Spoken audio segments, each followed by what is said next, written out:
Je ne vous dis pas tout de suite le titre du message. D'accord? Je vous le dirai tout à l'heure. Je voudrais faire venir des enfants. Est-ce qu'il y a des enfants qui peuvent venir? N'ayez pas peur. Vous voulez venir? Venez, venez. Venez, venez. Vous pouvez venir au fond. Venez, venez. Vous allez vous mettre juste là, à côté de Célia, là, pas loin. Voilà, venez. Vous pouvez vous mettre aussi là, ici. Sur le devant, là. Voilà, sur le devant. Vous allez regarder l'écran. Alors, il faut que tu fasses échappe. Et je vais vous montrer des photos. Je vais vous montrer des photos. Ça va arriver. Et je vais vous demander, au début, vous allez regarder les photos, d'accord? À la fin... Jésus raconte une... Non, non, pas ça. C'est pas la vidéo, hein, c'est les photos. Dans le PowerPoint, tu sais. Voilà. Vous allez me dire, vous allez regarder toutes les photos, et à la fin, vous allez me dire ce qui vous fait le plus peur. Voilà, d'accord? Vous allez voir, alors voilà, première photo, une araignée. Ce qui vous fait le plus peur. L'orage. L'orage. T'as pas peur, toi? Le camarade de classe qui veut te taper. Les piqûres. Piqûres du docteur. Être perdu tout seul dans un magasin. Passer devant la classe tout seul. Le bruit des feux d'artifice. Voilà. Alors, est-ce que vous pouvez me dire ce qui vous fait le plus peur? Moi, c'est l'araignée qui me fait peur. L'araignée, toi. Toi aussi, l'araignée? Oui, toi, Samuel. Toi aussi. Et vous? La piqûre, ok. Et toi? L'araignée aussi. Et toi? Peur d'être Dans le magasin tout seul, perdu. T'as raison. Hein. Moi aussi, quand j'étais petit, c'était ça. c'est les orages. Toi, les orages, c'est vrai que ça fait du bruit. Hein. Oui. La piqûre. Ah, la piqûre. Ok, super. Merci, on peut les applaudir. Vous allez à votre place.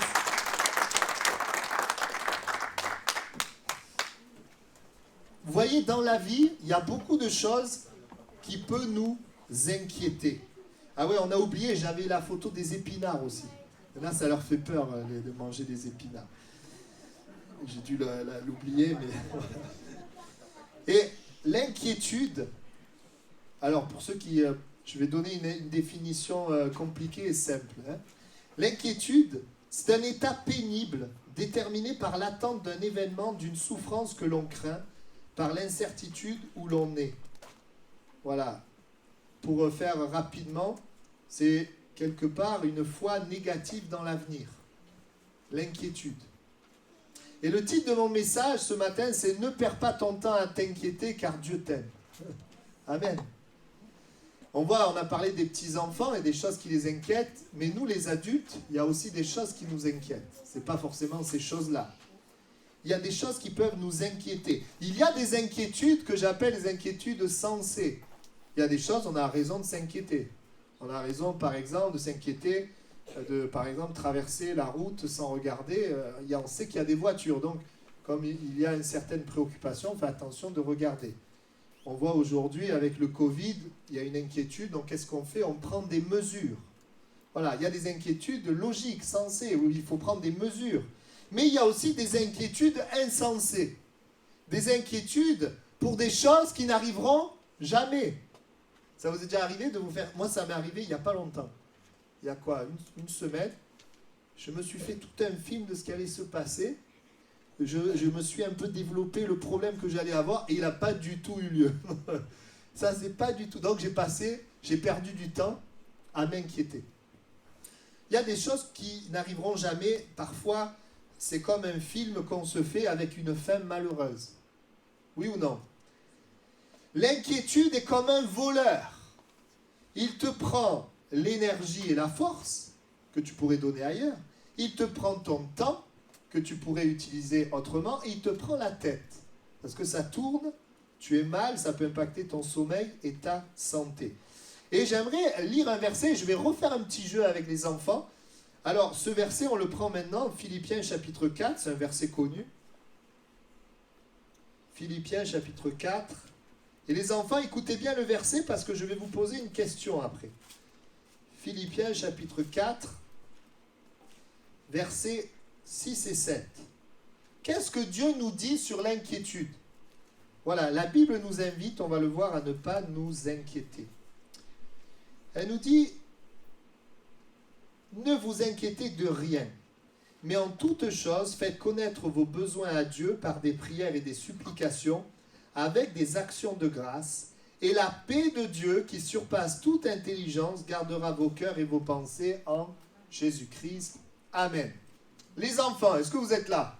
J'en ai au fond, à gauche et à droite. Je vais vous redire le verset avec un trou et vous devez me trouver le mot qui manque. Vous êtes prêts? Alors, ne vous inquiétez de... Rien. Très bien, super. Ne vous inquiétez de rien. Ok? Mais en toute chose, faites connaître vos besoins à qui? Dieu. Ouais, super, bravo. À Dieu. Ok? Qui surpasse toute intelligence.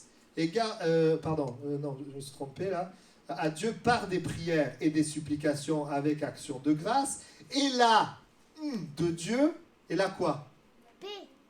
Oui, là-bas? Presque. Ça pourrait, mais Moi, presque. la C'est la paix. paix. La paix.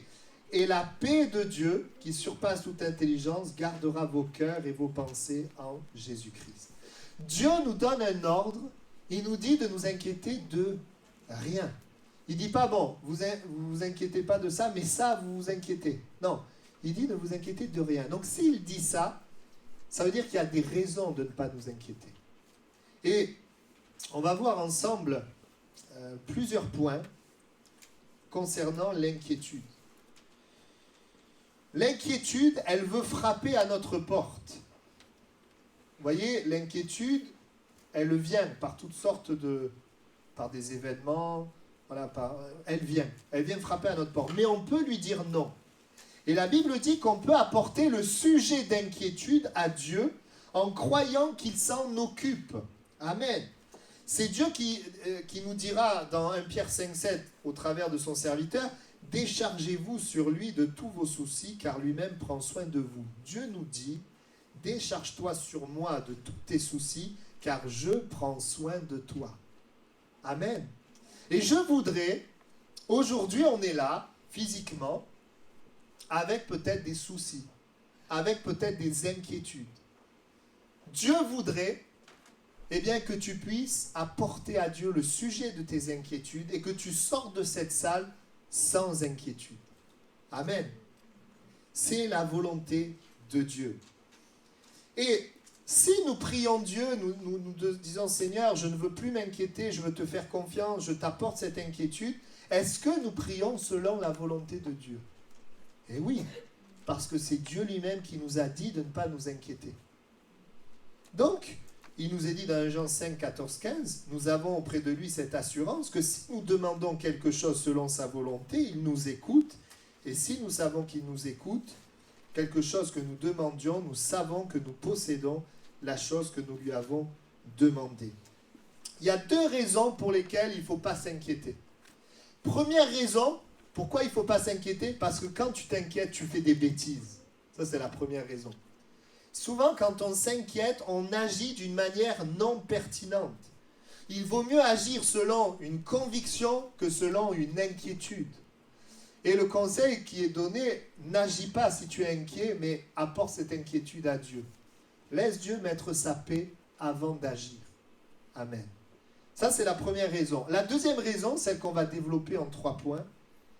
Pourquoi ne pas nous inquiéter? Donc, premièrement, parce qu'on fait des bêtises. Deuxièmement, parce que Dieu nous aime. Alléluia! Dieu nous aime. J'ai cru que vous diriez Amen. Dieu nous aime. Ésaïe 41, 8, 10. On voit un peu ce cœur, le cœur de Dieu. Toi, Israël, mon serviteur, Jacob, que j'ai choisi. Et aujourd'hui, nous savons qu'en Jésus-Christ, nous avons été choisis. Race d'Abraham que j'ai aimé. Ne crains rien, car je suis avec toi. Ne promène pas des regards inquiets, car je suis ton Dieu. Je te fortifie, je viens à ton secours, je te soutiens de ma droite triomphante. Amen. Amen. Alors, on va voir 3 points de l'amour de Dieu, 3 points d'inquiétude où nous n'avons pas à nous inquiéter car il nous aime. Et on va montrer une vidéo, donc on va passer une vidéo, donc les enfants, regardez. C'est la vidéo d'une histoire biblique. Plutôt que de vous la raconter, on va la regarder en vidéo. Une histoire qui est bien connue. Jésus raconte une nouvelle parabole On fait à la foule pause. venue Voilà. C'est un peu compliqué, alors... Oui, il n'y a pas de souci.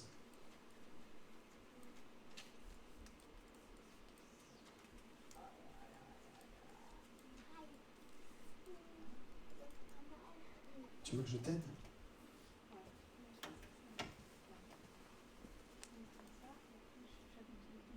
Non, pas encore. Jésus raconte une nouvelle parabole à la foule venue l'écouter. Un homme avait 2 fils. Le plus jeune dit à son père, « Père, donne-moi ma part d'héritage. » Le père partage alors ses biens entre ses 2 fils. Peu de jours après, le plus jeune rassemble tout ce qu'il a et part pour un pays lointain où il dépense toute sa fortune en menant une vie de désordre. Il a tout dépensé quand une grande famine touche le pays et il commence à se trouver dans le besoin. Il trouve un emploi auprès d'un habitant du pays qu'il envoie dans ses champs garder les porcs.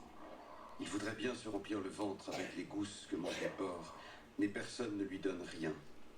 Alors il réfléchit et se dit « Combien d'ouvriers de mon père ont du pain en abondance et moi, ici, je meurs de faim. Je me lèverai, j'irai vers mon père et lui dirai « Père, j'ai péché contre le ciel et envers toi. Je ne suis plus digne d'être appelé ton fils. Traite-moi comme l'un de tes ouvriers. » Il se lève et s'en va vers son père. Alors qu'il est encore loin, son père l'aperçoit. Saisi de compassion, il se jette à son cou et le couvre de baisers. « Père, j'ai péché contre le ciel et envers toi. Je ne suis plus digne d'être appelé ton fils. » Mais le père dit à ses serviteurs, « Vite, apportez le plus beau vêtement pour l'habiller, mettez-lui une bague au doigt et des sandales aux pieds. Allez chercher le veau gras, tuez-le, mangeons et faisons la fête. Car mon fils que voilà était mort, et il est revenu à la vie. Il était perdu, et il est retrouvé. » Et il commence à faire la fête. Or, le fils aîné était au champ. Quand il revient à la maison, il entend la musique et les danses. Appelant une des servantes, il lui demande ce qui se passe. Celle-ci répond « Ton frère est arrivé, et ton père a tué le veau gras, parce qu'il a retrouvé ton frère en bonne santé. » Alors le fils aîné se met en colère et refuse d'entrer. Quand son père vient le supplier de les rejoindre, il lui dit « Il y a tant d'années que je suis à ton service, sans t'avoir jamais désobéi. Et jamais tu ne m'as donné un chevreau pour faire la fête avec mes amis. Mais quand ton fils revient après avoir dépensé tout son argent n'importe comment, tu fais tuer pour lui le veau gras. » Le père répond « Toi, mon enfant, tu es toujours avec moi. Et tout ce qui est à moi est à toi. Il faut faire la fête et se réjouir. Car ton frère que voilà était mort, et il est revenu à la vie. Il était perdu, et il est retrouvé. » Amen. Voilà. On voit qu'à un moment donné, ce fils prodigue, il est dans une situation où il y a de quoi s'inquiéter. Il est vraiment là, seul. Et le premier point, c'est qu'on peut s'inquiéter d'être seul. La Bible dit qu'il aurait voulu se rassasier des carouges que mangeaient les pourceaux, mais personne ne lui en donnait. Personne n'était là. Il était là seul. Et vous savez, parfois, quand on est seul, on peut s'inquiéter de l'avenir. Parce qu'on se dit, mais j'aurai personne pour m'aider. Parfois même, on peut se sentir seul alors qu'on a des gens autour de nous. Et malgré les gens autour de nous, on peut s'inquiéter. On peut s'inquiéter parce que c'est pas comme quelqu'un qui a peut-être du soutien. Moi, je suis seul. Et quand on est seul, la vie est plus dure, on est plus fragile.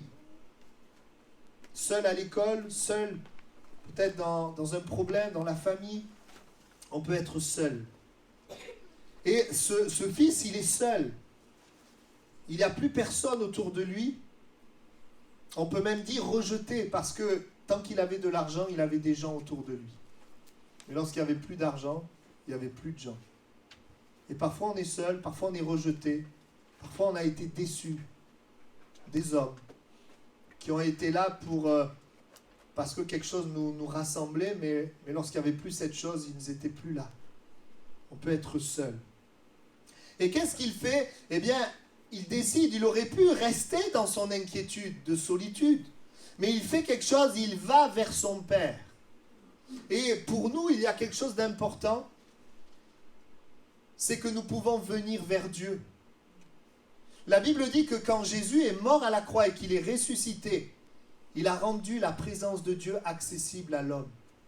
Il a permis que l'homme ne soit plus jamais seul, mais que Dieu soit avec l'homme, qu'il marche avec toi, qu'il soit avec toi.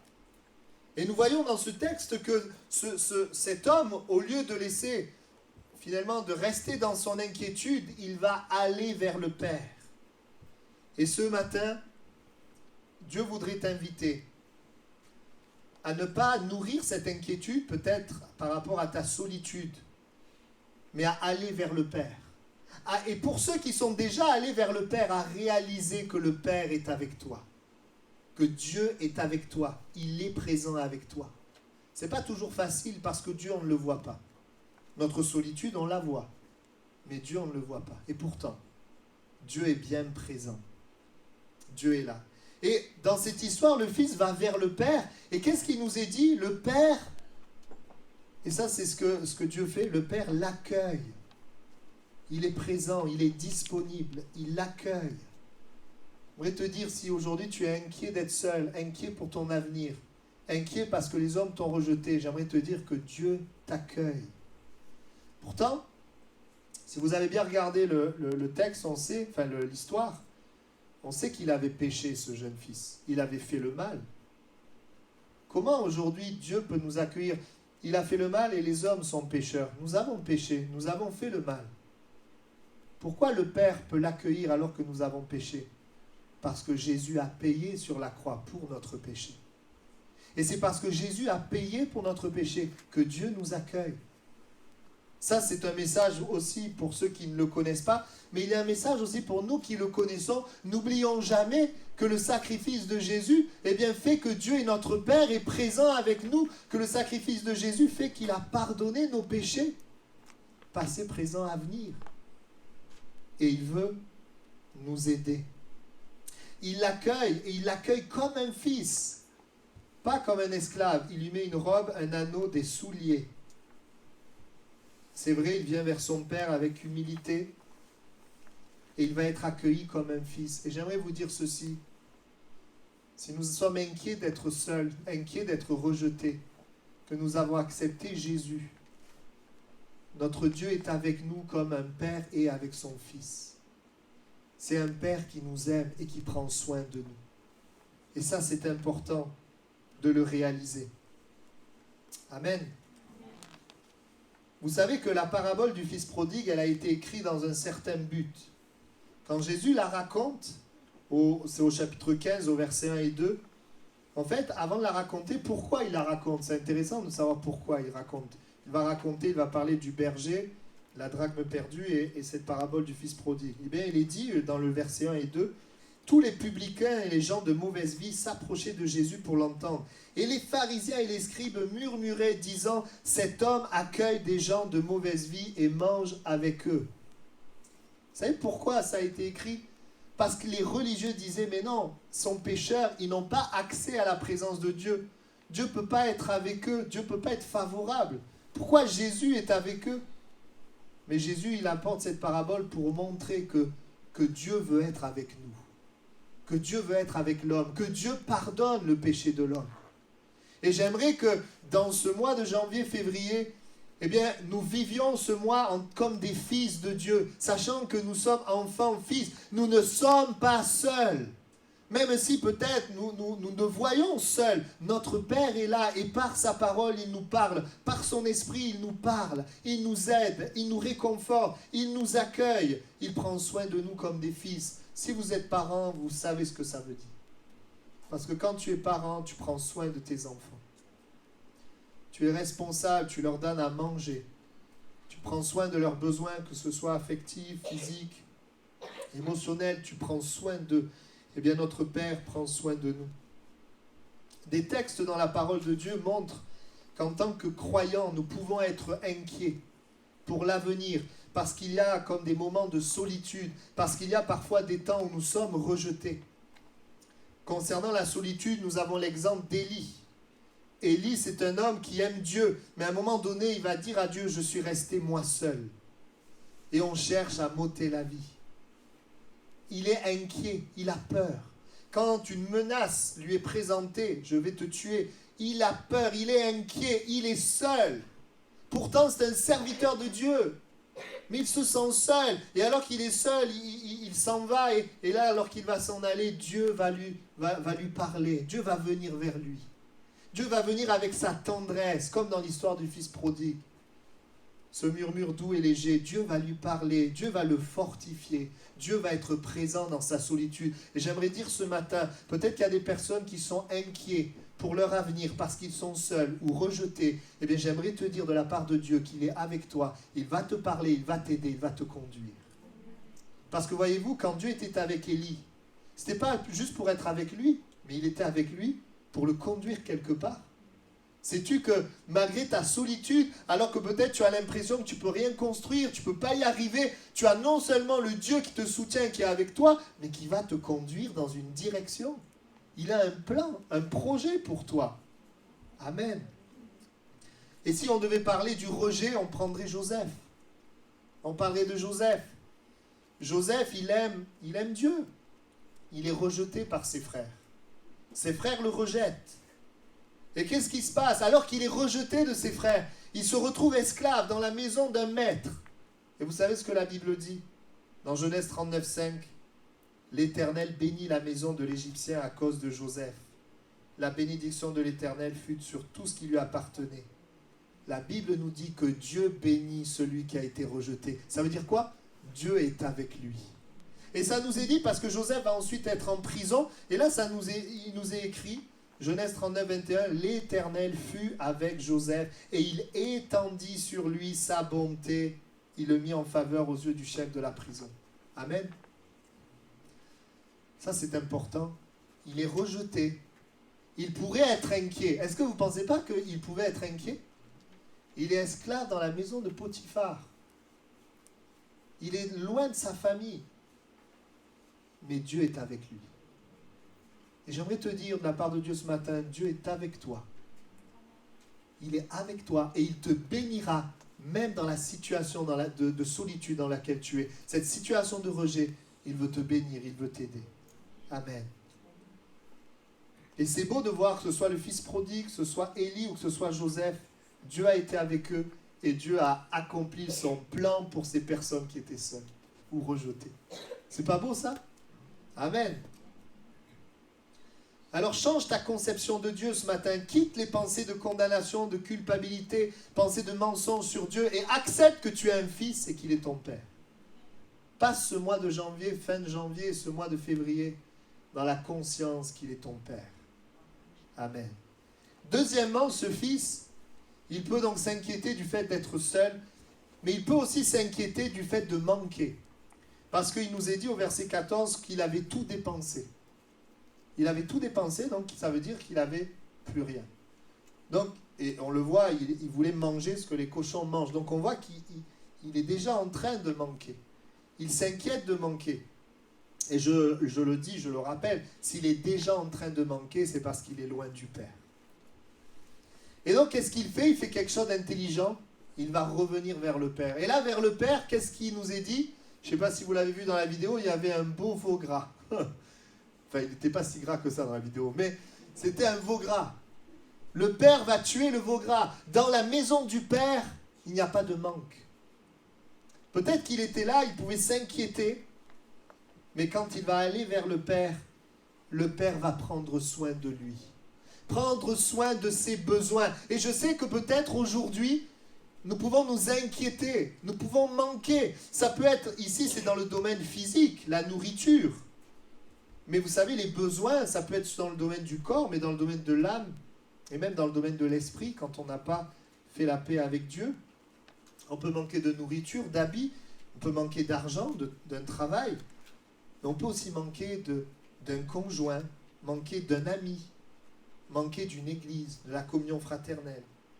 On peut manquer aussi, peut-être, je dirais, de richesse spirituelle, manquer des dons de l'esprit, des promesses de l'esprit, des choses de Dieu. Il y a comme un manque en nous. J'aimerais te dire que Dieu est celui qui veut combler ce manque. Amen. Dieu voit ton besoin et Dieu donne ce dont tu as besoin.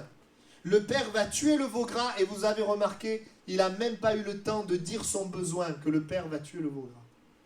Il n'a même pas eu besoin de dire j'ai faim, que le Père a déjà pourvu. Et il y a aussi une réalité pour tous ceux qui dans ce monde ne connaissent pas Dieu, ne connaissent pas Jésus. Eh bien, si ils viennent vers Dieu au travers de Jésus, eh bien, ils verront leurs besoins être comblés. Si nous allons dans le monde pour combler nos besoins, nous nous rendons compte qu'il y a toujours une insatisfaction, toujours un manque, toujours un vide. Mais si nous venons à Dieu, nous venons à Jésus, il nous comble. Mais vous verrez, vous voyez aussi dans cette histoire, il y avait un frère aîné, qui est l'image du croyant, de celui qui est déjà dans la maison du Père. L'image de celui qui est déjà fils de Dieu et qui pourtant ne profite pas du veau gras.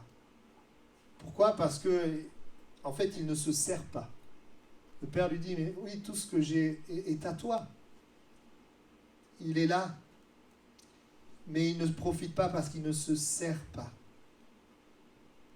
Et j'aimerais vous dire ceci, dans la maison du Père, dans la présence de Dieu, il y a véritablement la réponse à nos besoins. Et alors que nous sommes là, nous nous confions dans le Seigneur. Le Seigneur, il prend soin de nous. On le voit dans Matthieu chapitre 6, versets 31-32. Ne vous inquiétez donc point. Ne dites pas que mangerons-nous, que boirons-nous, de quoi serons-nous vêtus, car toutes ces choses, ce sont les païens, ceux qui ne sont pas fils, qui les recherchent. Votre Père céleste sait que vous en avez besoin. Et dans Matthieu 10, 29, 31, tu vas pouvoir mettre la deuxième photo. C'est la photo de l'oiseau. Tu as 2 photos. Ouais, c'est à côté du PowerPoint, dans le dossier. Il est dit, ne vend-on pas 2 passereaux pour 1 sou ? Cependant, il n'en tombe pas un à terre sans la volonté de votre Père. Et même les cheveux de votre tête sont tous comptés.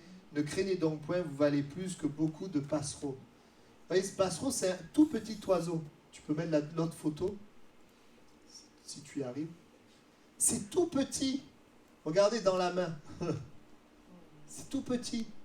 Et Dieu dit, mais si je suis capable, je sais et je m'occupe de ces oiseaux, à combien de forte raison je vais m'occuper de toi. Je vais prendre soin de toi. La Bible nous montre Dieu prend soin de chacun de ses enfants. C'est vrai que notre part est de nous réfugier auprès de lui, de nous confier en lui. Et même dans des moments difficiles, dans des moments où peut-être on doute, dans des moments où on murmure, Dieu ne nous laisse pas, Dieu ne nous abandonne pas. Il nous tend la main, il nous ramène à lui. Je pense à Abraham qui est parti en Égypte, séjourné. Bien, le Seigneur l'a ramené. Mais il faut nous laisser ramener aussi. Et j'aimerais t'inviter ce matin, si peut-être tu es là avec des besoins, qu'ils soient physiques, qu'ils soient dans ton âme, qu'ils soient spirituels, j'aimerais t'inviter à croire que le Père est celui qui pourvoit. Il prend soin de toi. Il veut renouveler ses bontés chaque matin. J'aime ce passage. Il renouvelle ses bontés chaque matin. Il pourvoit la parole chaque jour pour toi. Chaque jour dans la Bible, il y a une parole qui te nourrit. Mais c'est vrai qu'il faut l'ouvrir. Il est celui qui pourvoit. Comme il pourvoyait, il donnait la manne au peuple. Mais il fallait que le peuple sorte et ramasse. Et mange. Il est ce Dieu qui pourvoit. Ne reste pas dans l'inquiétude pour tes besoins, mais va à la source. Crois dans le Seigneur, va auprès de lui. Fais-lui confiance. Il pourvoit la force. Si tu pries en esprit, si tu as été baptisé en esprit, que tu pries en esprit, la Bible dit que quand tu pries en esprit, tu t'édifies. Tu es fortifié. Te fortifie. Il pourvoit aussi un pays promis avec des promesses, mais il faut s'en emparer parce que dans le pays promis, il y a des Cananéens. Il pourvoit. Et il dit, ne t'inquiète pas, mais fais-moi confiance. Attends-toi à mes bontés, attends-toi à ma parole, attends-toi à ma force, attends-toi à ce que j'accomplisse mes promesses, même s'il y a des ennemis dans ta vie. Amen. Ne t'inquiète pas pour tes besoins aussi physiques. Et Dieu nous dit même, ne cherche pas en premier ses besoins physiques. Manger, le vêtement, cherche le royaume de Dieu en premier. Et moi, je vais prendre soin de toi. Je vais m'occuper de toi. Et si ce matin, il y a des personnes inquiètes par rapport à leurs besoins, le Seigneur voudrait te donner sa paix. Le Seigneur voudrait que tu passes ces mois, cette période, dans la foi, dans la paix. Il va s'occuper de toi. Je veux déclarer sur l'Église, sur chacun de vous, sur moi-même, que ces bontés se renouvellent chaque matin. Je prie et je proclame que ces bontés se manifestent chaque matin. dans nos vies et sur nos vies. J'ai jamais vu autant la bonté de Dieu dans ma vie que dans le fait que je proclame sa bonté par ma bouche. Avant, je proclamais beaucoup ce que je voyais. Et ce que je voyais, c'était des problèmes. On ne nie pas les problèmes. Les problèmes, ils sont là. Ils sont réels. Mais on les apporte à Dieu. Et on sait qu'au-delà des problèmes, il y a un Dieu qui pourvoit. Et je parle des problèmes, c'est mon troisième point. Il est dit dans Luc 15, 14, il est donc inquiet, il peut être inquiet parce qu'il est seul, parce qu'il a faim, il manque, et parce qu'il arrive un problème dans le pays dans lequel il est. Il est dit que dans le pays dans lequel il est, vous savez que la Bible dit, il partit, quand le Fils est parti, il est dit, il partit pour un pays lointain. Ça veut dire qu'il n'est plus dans le pays de son Père, il est dans un autre pays. Et là, il nous est dit que dans le pays lointain, une famine va surgir. C'est-à-dire qu'il va y avoir un événement, une circonstance compliquée. Et parfois, dans nos vies, on peut être inquiet à cause d'une circonstance. Alors là, il se trouve que la famine vient justement aggraver le besoin, puisqu'il a faim. Mais je ne veux pas parler seulement du besoin, mais des circonstances, des problèmes qui peuvent être là. Est-ce que parfois on n'est pas inquiet parce qu'un problème surgit dans notre vie? Parce qu'il y a des circonstances, des événements qui arrivent. Et ça amène une inquiétude. Oui, il avait de quoi être inquiet parce que dans le pays, il y avait une famine. Il avait de quoi être inquiet, mais il a été intelligent. Il est allé dans le pays où il n'y a jamais de famine, dans la maison du Père. Et là, dans le pays du Père, il n'y avait pas de famine. En fait, on ne sait pas, parce que la Bible ne le dit pas, si dans le pays du Père, il n'y avait pas de famine. Mais ce qu'on sait, c'est que dans la maison du Père, il y avait du pain. Ce qu'on sait, c'est que Dieu n'est pas manipulé par les circonstances. Dieu n'est pas influencé par les circonstances, mais c'est Dieu qui influence les circonstances. Amen. La famine n'affectait pas le Père, les circonstances ne touchent pas Dieu, mais Dieu touche aux circonstances. Les circonstances n'affectent pas le monde spirituel, mais le monde spirituel affecte les circonstances. Cela veut dire que si Dieu est avec toi, Dieu agit dans tes circonstances. Et qu'est-ce qu'il fait dans les circonstances? Je dirais 4 choses. Et je voudrais que tu reçoives ça par la foi ce matin. Surtout si tu traverses une circonstance difficile. Que ce soit dans ta famille, que ce soit dans le travail, que ce soit personnellement, dans ta santé, je ne sais pas, dans le couple. Ou on le vit aussi dans notre pays, avec cette circonstance de Covid, c'est pas facile. 4 choses qu'il fait. La première, ce que le Père fait dans les problèmes, c'est qu'il te fortifie, te donne de la force. Vous savez, quand il y a le froid dehors, qu'est-ce qu'on fait pour nos enfants? On les rend forts par rapport au froid. Alors on leur met une veste, peut-être on peut leur donner de la vitamine, etc. Le Père, il te fortifie. C'est comme, j'ai pris l'exemple de la voiture. La voiture, elle roule, mais à un moment donné, il faut aller mettre de l'essence. Il faut aller à la pompe qui donne de l'essence pour que la voiture, elle avance. Ça, c'est le premier point. Le deuxième point, vous savez ce qu'il fait le Père dans les circonstances difficiles? Il te soutient. Il te soutient. Parce qu'il peut te fortifier, mais des fois, même si tu es fortifié, tu peux manquer de force. Eh bien, il te soutient. Il te soutient. Comme dans un tunnel où tout est noir, et la voiture, elle a des phares qui te permettent de voir. Les phares sont là pour t'aider dans le tunnel, à avancer, à aller de l'avant. Amen. Il te soutient dans ce moment difficile à passer. Il est avec toi. Il permet que tu ne t'effondres pas. Amen. Et puis, troisièmement, s'il t'arrive de tomber, s'il t'arrive de t'arrêter, s'il arrive à la voiture d'avoir une panne, eh bien, il te secourt, troisièmement. Il te secourt pour que tu puisses repartir. Il envoie la dépanneuse et tu repars. Il ne te laisse pas arrêter. Il ne te laisse pas mourir à un endroit, mais il te permet de repartir. Il vient te secourir. Et quatrièmement, c'est mon préféré, il change le mal en bien. Il est capable de changer les circonstances négatives en circonstances positives. Je vous donne 2 exemples, mais je ne vais pas les développer, ça serait trop long. Premier exemple, l'histoire d'Esther. Comment cet homme, Haman, il a essayé de monter un piège pour tuer le peuple juif, faire tuer Mardochée, et le piège qu'il a fait, ça s'est retourné contre lui. Et non seulement le peuple de Dieu n'a pas été condamné, mais le peuple de Dieu a eu une grande victoire, et à la fin, Mardochée va être élevé.